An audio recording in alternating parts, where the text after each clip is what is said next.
So we'll start by drawing in some axes here. So we have our x-axis, and we would also have our y-axis.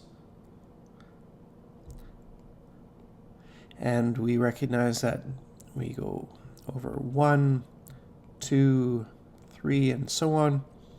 -1, -2, -3, and this is 1, -1, -2, -3, and so on.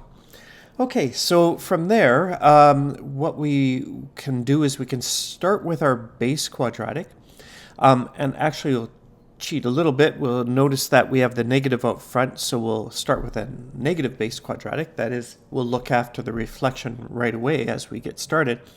And that means that our base will start there and go over 1 and down 1, over 1 and down 1. And so there's our negative base. Good starting point. So next we think about compressions or expansions. And so we take a look at it and we have 2/3 out there. Kind of fractional expansion or compression. And so what that means is if we go over 1, 1 squared is 1 times 2/3. We're basically 1 times 2/3, and we're coming down, and it doesn't really fit that nicely onto our graph into this grid. So we think about how could we improve this? Well, what if we go out 2? We know that on the base, 2 squared is 4, but 2/3 of 4, that's still not a very nice number. If we went out 3, 3 squared is 9. 2/3 of 9, that will work out. So 2/3 times 9, and so we can recognize that that's going to work out to a 6. And so what we can do is we can say, nice, okay, so that means that if we go out to 3, the base would go down to 9, but our new one would go down to 6 because it's 2/3 of 9. So let's fill this in a little bit more. -4, -5, -6. And so when we are 3, we are at -6. So there we go. And if we're at -3, we're also at -6.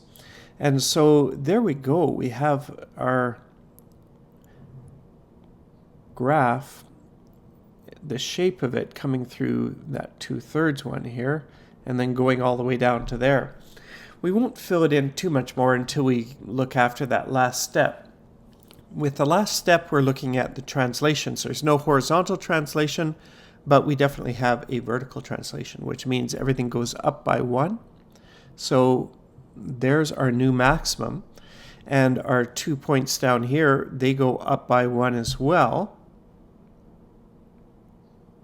And so now what we can do is we can draw our parabola going through there. And so in order to do a proper sketch, we should include some points. So we're saying 0 and 1 is a point that it goes through. We can also say that 3 and -5. And we can also say -3 and -5.